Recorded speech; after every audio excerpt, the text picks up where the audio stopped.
Hey everyone, before you turn in your reading guides today, I wanted to go over a couple of things and have you double check that you have done everything correctly.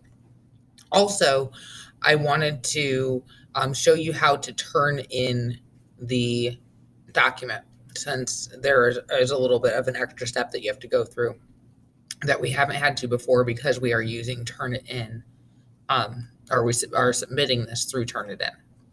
Okay, so let's first take a look at your reading guide.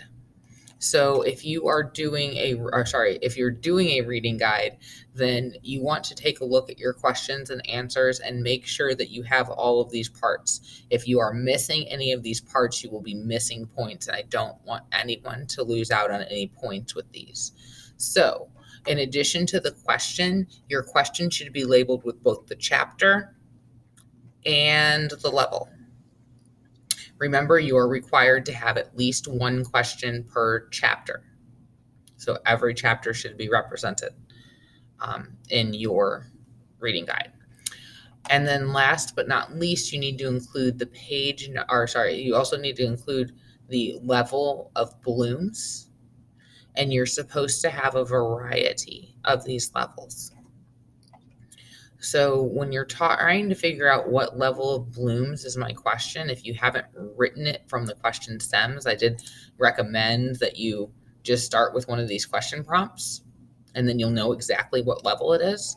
But if you didn't do it that way, then I like to look at the verbs, or look for these key green words. So my first question is, who is Michael Brock? Well, who is a level 1 question. So if I label this level 1, I wouldn't be completely wrong. When you have to paraphrase the answer from the text, which is something that you do have to do for this question, it kind of goes into level 2. So there is some overlap, and that's why I said you just had to have an upper level and a lower level question, at least one of each. So since the exact answer can't be copied from the text, I went ahead and gave it a level 2 because you do have to interpret or summarize some ideas into your own words. All right. And then I included the page number for the answer when I gave my answer. So you need to have all of these pieces or you will not be getting full credit for your question. If you're doing a quiz question, it's a lot the same. For the question, you need to indicate both the chapter and the level. If one of those things is missing, you're missing points.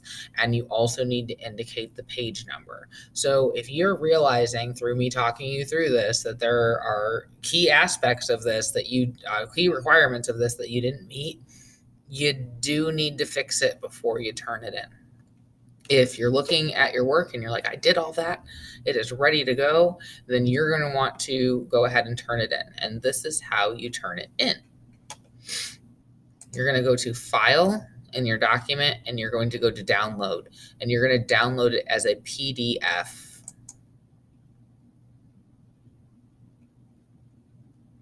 It'll pop up a save window, and you will need to title it and save it, and then you download it. Then you're going to go to Canvas and the assignment in Canvas. I'm going to turn this into student view so it looks like yours. All right. And then down here, you will see the option of uploading things. Unfortunately, because I am not a student, the Turnitin is giving me an error. But down here, you would see the option to upload, and you can upload your PDF that you just downloaded. And then click Submit, and it's turned in. All right. Thanks for watching. Have a great day.